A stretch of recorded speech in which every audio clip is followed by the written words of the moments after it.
கிழக்கு நியூஸ் நேயர்களுக்கு வணக்கம். நான் பத்ரி சேஷாத்ரி. கரூர் தமிழக வெற்றிக் கழக அரசியல் பொதுக்கூட்டத்தில் நெரிசலால் உயிரிழந்தோரின் குடும்பத்தைச் சேர்ந்த 31 பேருக்கு அரசு பணி வழங்கியது. அதை பற்றி நாம் விரிவான காணொலியை செய்திருக்கிறோம். நேற்றைக்கு அந்த அரசாணையை மதுரையில் உள்ள சென்னை உயர்நீதிமன்றத்தின் அமர்வு ரத்து செய்திருக்கிறது. இந்த பணி ஆணை கொடுக்கப்படக்கூடாது. அது அரசியலமைப்பு சட்டத்தின் சில பகுதிகளை அதற்கு எதிராக இருக்கிறது. இதை ஜஸ்டிஃபை பண்ண முடியாது. இது கொடுத்தே ஆகணும் என்ற அரசு ஒற்றைக்காலில் நிற்பது ஏற்க தகுந்தது அல்ல அப்படின்று நீதிமன்றம் ஒரு ஆணையை வழங்கியிருக்கிறது. என்ன ஆர்குமெண்ட் நடந்தது, எப்படி இந்த ஆணை வந்தது அப்படிங்கிறது பார்ப்போம். பேக்ரவுண்ட் உங்களுக்கு தெரியும், அதனால் நான் ரொம்ப சொல்ல போகிறதில்ல. 2025 செப்டம்பர் 27 அன்று அங்கே கரூரில் ஒரு பிரச்சார கூட்டம், தமிழக வெற்றிக் கழகத்துடைய பிரச்சார கூட்டம் காலதாமதமாகிறது. விஜய் அங்கே வருவதற்கு காலையிலிருந்து காத்து கொண்டிருந்த மக்கள் விஜய் வராருன்னொடனே அவசரமாக எழுந்து ஓடுகிறார்கள். ஒருவர் மீது ஒருவர் மிதிக்கிறார்கள். மூச்சு திணறல். 41 பேர் இறந்து விடுகிறார்கள் அன்றைக்கும் அதுக்கு அடுத்த நாளும் சேர்த்து. அது தொடர்பாக வழக்கு பதிவு செய்யப்படுகிறது. இதெல்லாம் நடந்தது. இதுக்கு பிறகு தேர்தலில் தமிழக வெற்றிக் கழகம் ஜெயித்து விடுகிறது. ஆட்சி அமைக்கிறார்கள். ஆட்சி அமைத்ததற்கு பிறகு, அந்த சம்பவம் நடந்ததற்கு பிறகே விஜய் கரூர் பக்கம் போகவே இல்லை. அதில் பாதிக்கப்பட்ட குடும்பங்களை மட்டும் அவர் இருக்கக்கூடிய பனையூருக்கு அழைத்து அங்கே அவர்களோடு அவர் உரையாடுகிறார். அவங்களுக்கு எல்லாருக்கும் இறந்து போனவர்களுடைய குடும்பங்களுக்கு இவர் சொந்த நிதியிலிருந்து, கட்சி நிதியிலிருந்து காம்பன்சேஷன் கொடுக்கிறார். தலா 20 லட்சம் ரூபாய் ஒவ்வொரு இறந்து போனவர்களுடைய குடும்பத்துக்கும் அந்த காம்பன்சேஷன் கொடுக்கப்படுகிறது. அதற்கு பிறகு அவர் முதல்வராகி ஒரு மாத காலத்துக்கு பிறகு தான், 1.5 மாத காலத்துக்கு பிறகு தான் அவர் கரூருக்கு போகிறார். அப்போவே என்ன ஆகுதுன்னா, தகவல்கள் கசிகின்றன. அங்கே அவர் இருக்கும் பொழுது அந்த குடும்பங்களை சேர்ந்த ஒவ்வொரு நபருக்கும் அவர் அரசு வேலை கொடுக்க போகிறார் அப்படின்ட்டு. உடனடியாக அதில் ஒரு 31 பேர், அப்படி இறந்து போனவர்கள் 41 பேர். பட் அந்த 41 பேருடைய குடும்பத்தில் ஒரு சில குடும்பத்தை சேர்ந்தவர்கள் மோர் தென் ஒன் இருக்கலாம். அந்த குடும்பங்களை பார்த்து, அதில் குவாலிஃபை ஆகிறவங்களை பார்த்து, வேண்டாம் என்பவர்களை விட்டுவிட்டு இவர் அவங்களுடைய கல்வி தகுதிக்கு ஏற்ப பல்வேறு துறைகளில் இளநிலை உதவியாளர், அலுவலக உதவியாளர், ஒரு கேஸில் ஓட்டுநர், இப்படியெல்லாம் பணிக்கான ஆணைகள் வழங்கப்படுகிறது. அங்கே இது ஜூலை 10ஆம் தேதி வழங்கப்படுகிறது. உடனே அங்கே என்ன ஆகுறதுன்னா, அதற்கு முன்னமேயே இந்த மாதிரி ஒரு நிகழ்ச்சி நடக்கப் போகிறது அப்படிங்கிற உடனே சிலர் நீதிமன்றத்துக்கு போகிறாங்க. சென்னை உயர் நீதிமன்றத்துடைய மதுரை அமர்வு அதுக்கு போகிறாங்க. போய் இது பண்ணக்கூடாது, இது பல விதங்களில் பாதிப்பை ஏற்படுத்துகிறது. ஒரு 2-3 கருத்துக்கள் சொல்கிறாங்க. பொதுவாக ஒன்று இன்னும் கரூர் நிகழ்வான அந்த வழக்கு சிபிஐ கையில் இருக்குது. அவர்கள் அதை முடிக்கவில்லை. இன்னும் சார்ஜ் ஷீட்டை இனிமேல் தான் ஃபைல் பண்ண போகிறாங்க. அதற்குள்ளாக இவங்க போய் இந்த மாதிரி வேலையை கொடுக்கறதுங்கிறது சாட்சிகளை கலைப்பதற்கு ஒப்பாகும். இது ஒரு ஆர்குமெண்ட். 2வது, காம்பன்சேஷன் கொடுங்க, காசு கொடுங்க, அரசு வேலைங்கிறதை எடுத்து கொடுப்பதற்கு உங்களுக்கு அதிகாரம் இல்லை. இந்த கருணை அடிப்படையில் அரசு வேலை என்பதை கொடுப்பதற்கு உங்களுக்கு அதிகாரம் இல்லை அப்படிங்கிறது 2வது. 3வது டிஎன்பிஎஸ்சி படித்து கஷ்டப்பட்டு பரீட்சை எழுதி ஒரு வேலைக்காக விண்ணப்பிப்பவர்கள், அவர்கள் இதனால் பின்னடைவு பெறுகிறார்கள். அவங்களுக்கு கிடைக்க வேண்டிய வேலையை நீங்கள் ஏதோ ஒரு அடிப்படையில் இன்னொருவருக்கு கொடுத்து விடுகிறீர்கள். இதுதான் லார்ஜ்லி ஆர்குமெண்ட். இது இந்த வேலை கொடுப்பதற்கு முன்னாலேயே கோர்ட்டுக்கு வந்துருச்சு. இப்போ கோர்ட் என்ன பண்ணாங்கன்னா, உயர்நீதிமன்றம் மதுரை கிளை என்ன பண்ணாங்கன்னா, இப்போ நாங்கள் இன்டரிமாக, ஏன்னா அது அன்னைக்கு தான் இது நடக்க போகுது, இந்த நிகழ்ச்சியே நடக்க போகுது. 10ஆம் தேதி 9ஆம் தேதி அவசர வழக்காக அது அங்கே போகிறது. அவர்கள் அதை எடுத்துக்கொண்டு, இப்போ என்ன நடந்தாலும் அது டெம்பரரின்னு வச்சுக்கோங்க, தற்காலிகம். நாங்கள் விரிவான ஆணையை வழங்கப் போகிறோம். சப்ஜெக்ட் டு தட், அதற்கு ஏற்ற மாதிரியாக ஃபைனல் செட்டில்மெண்ட் இருக்கும் அப்படின்ட்டு அவங்க ஒன்றும் சொல்கிறாங்க. இந்த மாதத்துக்குள்ளாகவே நாங்கள் இதுக்கு தீர்ப்பு கொடுத்துட்றோம். ஏன்னா இதில் ரொம்ப காம்ப்ளிகேஷன் வந்துடும். அவங்களுக்கு 1 மாதம் முடிஞ்சிருக்கும். அவங்களுக்கு மாத சம்பளம் கொடுத்துருப்பார்கள். அப்புறம் அந்த சம்பளத்தை திருப்பி வாங்குறதாங்கிறதுலேருந்து ஆரம்பித்து நிறைய குழப்பம் இருக்கும். அதனால் மாதம் முடிவதற்குள்ளாக தீர்ப்பு வழங்கி விடுகிறோம் அப்படின்னு நீதிபதிகள் சொல்லியிருந்தார்கள். ஸோ இப்போ நேற்றைக்கு நீதிபதிகளுக்கு முன்னாடி இந்த வழக்கு விசாரணைக்கு வருகிறது. இறுதி தீர்ப்பு கட்டுப்படும் அப்படின்னு சொல்லியிருக்கிறதுனால முதல்ல அதை முடிச்சாகணும் குயிக்கா. நீதிபதிகள் CV கார்த்திகேயன், R சக்திவேல் அவர்களுடைய அமர்வில் நேற்றைக்கு மனுக்கள் வந்தன. ஒரு 2-3 பேர் போட்டிருந்துருப்பாங்க. இப்போ மனுதாரர்கள் தரப்புலேருந்து அவங்க சொல்கிறது இதுதான். நான் இப்போ சொன்ன சம்மரைஸ் பண்ணதை அவங்க விரிவாக சொல்கிறது. அரசு பணிக்கான போட்டித் தேர்வுக்காக லட்சக்கணக்கான இளைஞர்கள் இரவு பகலாக தயாராகி வருகின்றனர். அப்படி இருக்க நெரிசலில் சிக்கி உயிரிழந்தோர் குடும்பத்தினருக்கு அரசு பணி வழங்குவது சட்டவிரோதம். இது பாயிண்ட் 1. இன்னொன்று, கருணை அடிப்படையில் பணி எப்படி வழங்க வேண்டும் என்பது தொடர்பாக உச்சநீதிமன்றம் பல வழிகாட்டுதல்களை வழங்கியுள்ளது. ஏன்னா நாடு முழுக்க இந்த மாதிரி கருணை அடிப்படையில் ரொம்ப அட்ஹாக்கா, சில பேருக்கு கருணை கிடையாது, சில பேருக்கு மட்டும் கருணை அப்படின்னு கொடுத்து கொண்டிருக்கும் பொழுது அது எவென்ச்சுவலி இந்த வழக்குகள் உச்சநீதிமன்றத்துக்கு போய் உச்சநீதிமன்றம் சில வழிகாட்டு நெறிமுறைகளை கொடுத்திருக்கிறது. அந்த வழிகாட்டு நெறிமுறைகளை பின்பற்றவில்லை இந்த இடத்துல அப்படிங்கிறதும் மனுதாரர்களோட தரப்புடைய வாதமாக இருக்கிறது. அவர்கள் தொடர்ந்து என்ன சொல்றாங்கன்னா, பாதிக்கப்பட்ட குடும்பத்தினருக்கு நிதியாக இழப்பீடு வழங்கிட்டீங்க, பணம் கொடுத்துட்டீங்க, அதற்கு மேல் அரசு பணி வழங்க வேண்டிய அவசியம் என்ன? தென் ஃபைனல் பாயிண்ட், இதற்கு முன்னமேயும் கொடுக்கப்பட்டிருக்கிறது அப்படிங்கிற ஆர்குமெண்ட்டுக்கு, உதாரணத்துக்கு தூத்துக்குடியில் ஸ்டெர்லைட் ஆலையை மூட வேண்டும், வேதாந்தாவுடைய ஸ்டெர்லைட் காப்பர் ஸ்மெல்டிங் ஆலையை மூட வேண்டும் என்ற ஒரு மாபெரும் போராட்டம் நடந்தது. அந்த போராட்டத்தில் ஒரு நாளைக்கு பெரிய வன்முறை, கூட்டமாக மக்கள் திரள் அந்த ஆலையை நோக்கி போகலாம் அப்படிங்கும் பொழுது தெருவெங்கும் பிரச்சனை வரும். அப்படிங்கிறப்ப துப்பாக்கி சூடு நடக்கிறது. துப்பாக்கி சூட்டில் பலர் உயிரிழக்கிறார்கள். அதற்கு பிறகு அந்த துப்பாக்கி சூட்டில் உயிரிழந்தவர்கள் குடும்பத்தைச் சேர்ந்தவர்களுக்கு கருணை அடிப்படையில் வேலை வழங்கப்படுகிறது. இதுதான் கொஞ்சம் ஒரு மாஸ் ஸ்கேல் அப்படின்னு சொல்லலாம். அப்புறம் மதுரை கவுன்சிலர் லீலாவதி கொலை, அது அவங்க ஒருத்தங்க கொலை பண்ணப்படுறாங்க. அந்த கொலையில் பாதிக்கப்பட்ட குடும்பத்தினருக்கும் அரசு வேலை கொடுக்கப்படுகிறது. இதில் என்ன கவனிக்கணும்னா, ஸ்டெர்லைட்டில் 17 பேர் கிட்டத்தட்ட வேலை கொடுக்கப்பட்டது. மதுரை கவுன்சிலர் லீலாவதி கொலைன்னா அதில் ஒருத்தருக்கு தான் கொடுத்துருப்பாங்க வேலையை. இந்த ஒன்றுங்கிறத விட்டுடுவோம், மாஸ் 17ன்னு வரும்பொழுது இது மாதிரி அரசு தரப்பு சொல்கிறத இதை கரூர் சம்பவத்தோடு ஒப்பிட முடியாது. ஸோ என்ன ஆர்குமெண்ட்னா, தூத்துக்குடியை பொறுத்தவரை அரசின் அங்கமே, அரசின் காவல்துறையே துப்பாக்கிச் சூட்டில் ஈடுபடுகிறது, அதில் பலர் கொல்லப்படுகிறார்கள். அப்போ அவர்களுடைய கொலைக்கு அரசே காரணமாகி இருக்கிறது. அப்போ அரசு அதை காம்பன்சேட் பண்ண அரசு வேலை தந்தால் அதை ஏற்றுக்கொள்ளலாம். இங்கே நடக்கிறது ஒரு பிரைவேட் ஈவெண்ட், அரசுக்கும் இதுக்கும் சம்பந்தமே கிடையாது. ஒரு தனி கட்சி, ஒரு பிரைவேட் கட்சி, ஒரு தனியார் கட்சி, அந்த கட்சியுடைய கூட்டம், அதில் பந்தோபஸ்து தர வேண்டியது, பாதுகாவல் தர வேண்டியது மட்டும்தான் காவலர்களுடைய பணி. இந்த காவலர்கள் யாரையும் கொல்லலை, துப்பாக்கியால் சுட்டோ இல்லை அடிச்சோ யாரையும் கொல்லலை. அவர்கள் தனியாக நின்று கொண்டிருக்கிறார்கள். கூட்டம் கட்டுக்கடங்காமல் போகிறது, ஸ்டாம்பீட் நடக்குது. ஸோ காவல்துறைக்கு இதில் பங்கு இல்லை அப்படிங்கிறது இந்த இந்த மனு போட்டவங்களுடைய கருத்து. அஃப்கோர்ஸ் அரசு வேற அங்கே சப்மிஷன் கொடுக்குது. இதே மாதிரி இந்த லாக்அப் மர்டர்லாம் நடக்குது இல்லையா, அதில் அரசின் ஓர் அங்கமே அந்த கொலையை செய்கிறார்கள். இப்போ நம்ம பல இடங்களை இப்போ பார்த்துட்டோம். தொடர்ச்சியாக ஒவ்வொரு ஆட்சியிலும் இது நடந்துகிட்டு இருக்கு.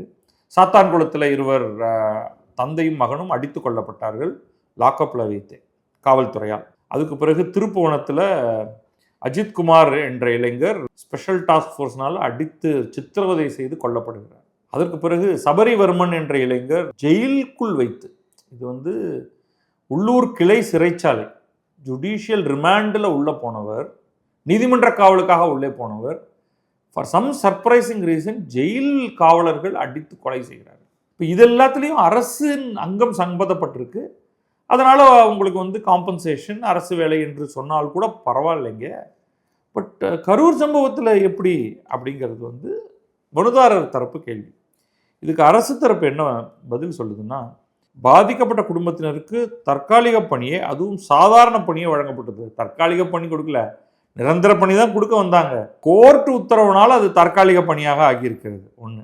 அடுத்து சாதாரண பணி, அது இது சாதாரண வேலைங்க, நாங்கள் என்னங்க அவரை கலெக்டராக ஆக்குறோம் சும்மா ஒரு இளநிலை ஊழியர் பணிதானுங்க அப்படின்ட்டு. இதற்கு முன்பும் பல சம்பவங்களில் உயிரிழந்தோரின் குடும்பத்துக்கு கருணை பணி வழங்கப்பட்டுள்ளது. அந்த பல சம்பவங்கள் என்ன அப்படிங்கிற தகவல் வச்சு பார்க்கும் பொழுது அதில் ஸ்டாண்ட் அவுட்டாக இருப்பது இந்த தூத்துக்குடி ஸ்டெர்லைட் துப்பாக்கிச் சூட்டின் விளைவாக நடந்தது மட்டும்தான். கடைசியாக அந்த ஒரு பிரம்மாஸ்திரம் ஒன்று வச்சிருக்க அரசு. இது அரசின் கொள்கை முடிவு, இதில் நீதிமன்றம் தலையிட முடியாது. இதுக்கெல்லாம் பதில் சொல்லுவோம் நம்ம பின்னாடி. அப்புறம் கருணை அடிப்படையில் அப்படிங்கிறதுக்கான ஒரு பேசிஸ் இருக்கு. பாதிக்கப்பட்டோர் தங்கள் குடும்பத்தில் விலை மதிக்க முடியாத ஒருவரை இழந்துள்ளனர். அவர்களுக்கு உதவும் வகையில் தான் அரசு பணி வழங்கப்பட்டுள்ளது. இதனால் வழக்கு விசாரணை எந்த வகையிலும் பாதிக்கப்படாது. ரூபாய் 10 லட்சம் இழப்பீடு போதுமானதாக இருக்காது என்பதாலேயே அரசு பணி வழங்கப்பட்டுள்ளது. அப்புறம் இது ஒரு கருணை பணி. இவர்களுக்கு நாங்கள் இப்போ கொடுத்துருக்கிறது தற்காலிகம். இதை நிரந்தரமாக ஆக்க ஒரு காத்திருப்போர் பட்டியல் இருக்கு ஒவ்வொரு துறையிலையும். அதை பரிசீலித்து தான் அதை பண்ண போகிறோம். உடனடியாக பணி நிரந்தரம் செய்யப்பட மாட்டார்கள். அதனால் இந்த மனுக்களை தள்ளுபடி செய்யுங்கள் அப்படின்னு அரசு தரப்பு சொல்லுது. இதில் மூன்றாவதாக டிஎன்பிஎஸ்சிக்கும் தமிழ்நாடு பப்ளிக் சர்வீஸ் கமிஷனுக்கும் நோட்டீஸ் அனுப்பிச்சிருந்தாங்க கோர்ட்லேருந்து.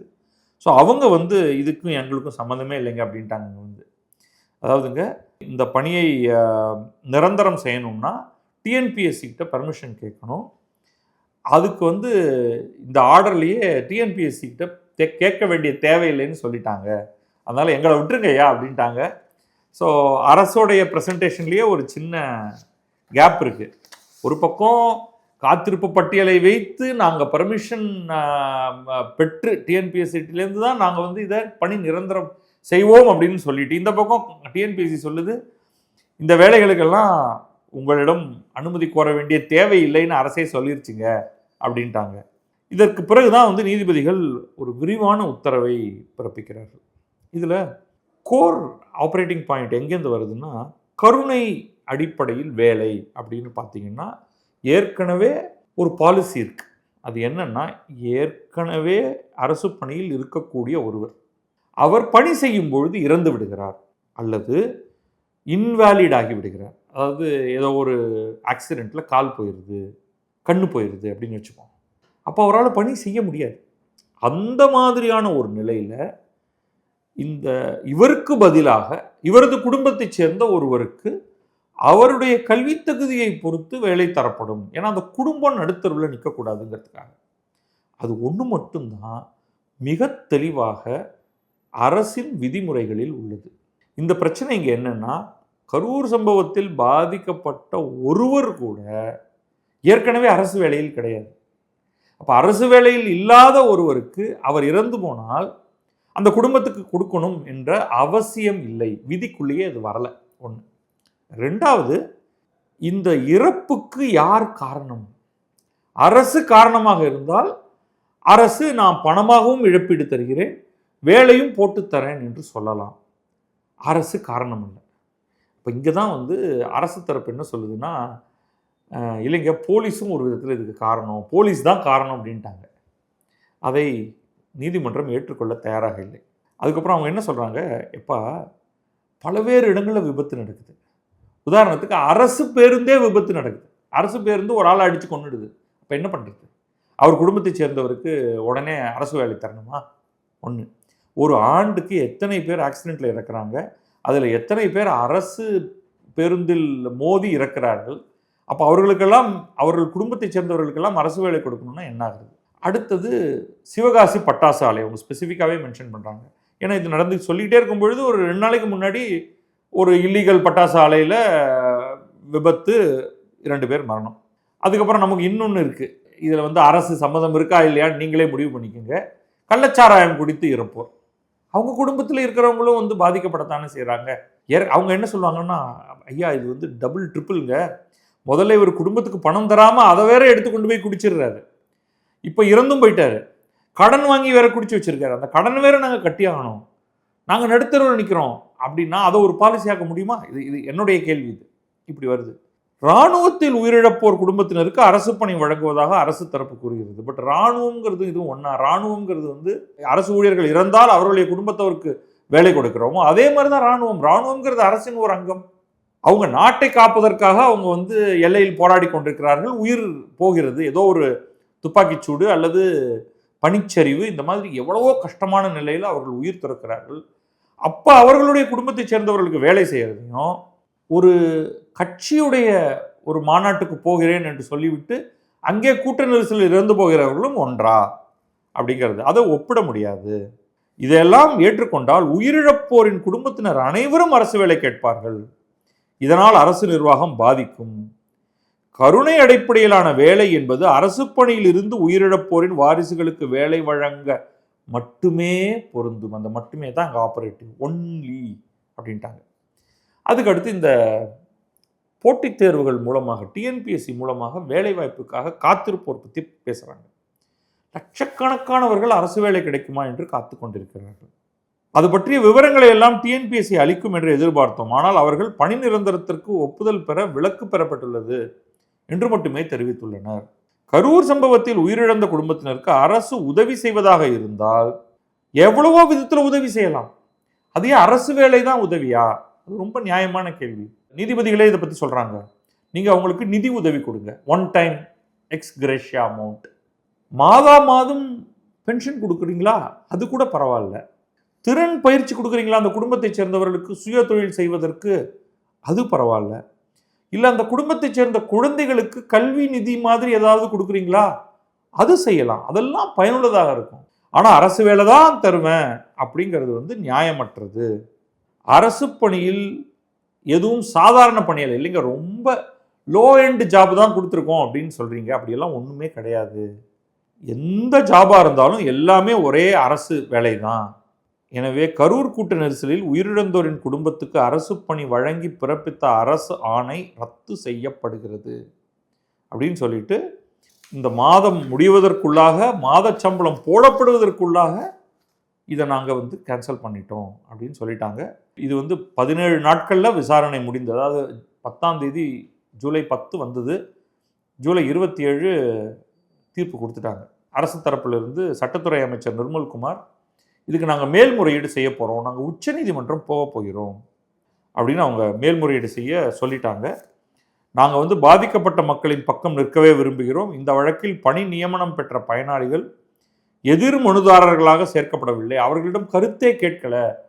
உயர்நீதிமன்றம் வந்து அந்த பாதிக்கப்பட்ட 31 பேர் நாங்கள் வேலை கொடுத்துருக்கோம் இல்லையா, இந்த வேலை ஜியோவை ரத்து செய்வதனால் அந்த 31 பேரும் பாதிக்கப்பட போகிறார்கள். அவங்கள்ட்ட ஒரு கருத்தை கூட கேட்காம இந்த முடிவு எடுக்கப்பட்டிருக்கு. இது வந்து சரியில்லை. ஏன்னா 10ஆம் தேதி இந்த கேஸ் வரும்பொழுது இந்த 31 பேருக்கு வேலை தரப்போகிறோம், இதுதான் அவங்க லிஸ்ட்டு, இதுதான் அவங்க அட்ரஸ்ன்னு அரசு தரப்புலேருந்து கொடுக்கவே இல்லை. அப்போ எப்படி அவங்களுக்கு நோட்டீஸ் அனுப்பியிருக்க முடியும்? அவர்களது தரப்பு கருத்துக்களை கேட்காமலேயே உயர்நீதிமன்றம் இந்த உத்தரவை பிறப்பித்துள்ளது. பாதிக்கப்பட்டவர்களுக்கு தங்கள் தரப்பு நியாயத்தை முன்வைக்க ஒரு வாய்ப்பு வழங்கப்பட வேண்டும்.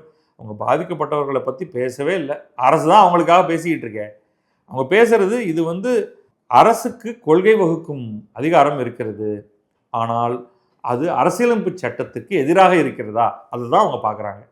அந்த விதத்தில் அரசியலமைப்பு சட்டத்தில் இருக்கக்கூடிய சில ஷரத்துகள் சில தனிநபர்களுடைய உரிமையை பாதிக்கும் விதமாக இந்த அரசாணை இருக்கிறது என்ற காரணத்தினால் அதை நிக்கரவு செய்கிறார்கள், தடை செய்கிறார்கள், அதை கேன்சல் பண்ணுறாங்க. இதை போய் இவங்க வேற மாதிரி தவேகா சொல்கிறாங்க. ஆனால் அவங்க வேறு வழி இல்லை. அவங்களுக்கு விரைவில் உச்சநீதிமன்றத்தில் மேல்முறையீடு செய்ய உள்ளோம், சட்ட வல்லுநர்களுடன் ஆலோசனை நடந்து வருகிறது அப்படின்னு நிர்மல்குமார் சொல்லியிருக்காரு. எனக்கு என்னவோ வந்து இந்த ரொம்ப ஸ்ட்ராங்கான ஜட்ஜ்மெண்ட்டாக இது தோணுது எனக்கு. அதுக்கு ஒரு சரியான பேசிஸும் கிளாரிட்டியும் நல்லாவே கொடுத்துருக்காங்க. உச்சநீதிமன்றம் போனாலும் இந்த வழக்கு நிற்காது. தன்னிச்சையாக இப்படி தூக்கி அரசு வேலைகளை கொடுக்க முடியாது. ஆனால் இதே அரசு இவர்களுக்கு காம்பன்சேஷனாக 10 லட்சம் கொடுத்துருக்கிறதுக்கு பதில் 50 லட்சம் கொடுத்தா கூட யாரும் ஒன்றும் சொல்ல முடியாது. அதுக்கும் வழக்கு வரலாம், அது வேற விஷயம். ஆனால் அந்த இடத்துல வந்து ஓரளவுக்கு டிஃபெண்டாவது பண்ண முடியும். ஆனால் அது ஸ்டாண்டர்ட் ஆகிடும். இப்போ நாளைக்கு இதே மாதிரி ஒரு நிலை ஏற்பட்டால் அதற்கும் நீங்கள் இதே மாதிரியான ஒரு காம்பன்சேஷனை கொடுக்க வேண்டும் அப்படின்னு. அந்த காம்பன்சேஷனை கொடுக்க வேண்டியது யாருடைய வேலை? அரசுடைய வேலையா? அதை அந்த தனி கட்சியிடமிருந்து வசூல் பண்ணி கொடுக்கணுமா? கட்சியை நடத்துகிறவர்களும் இவர்களே, ஆட்சியை நடத்துபவர்களும் இவர்களே. பட் நாளைக்கு இது வேற இடத்துல நடக்கலாம் இல்லையா? அதாவது கட்சியை நடத்துபவர் ஒருவராகவும் ஆட்சி இன்னொருவர் கையிலும் இருந்தாலும் இது நடக்கணும். இந்த காம்பன்சேஷன்லாம் அது எப்படி நடக்கப் போகிறது, என்ன இதில் வந்து அரசின் பங்கு என்ன, கட்சியின் பங்கு என்ன, தனிநபர்களின் பங்கு என்ன, இதெல்லாம் வந்து விவாதிக்கப்பட வேண்டியது. முதலாக இந்த அரசாணை ரத்து இவர்களுடைய வேலை இப்பொழுது கிடையாது என்பதோடு முடித்துக்கொள்வோம். நன்றி, வணக்கம். நான் பத்ரி சேஷாத்ரி. இது கிழக்கு நியூஸ்.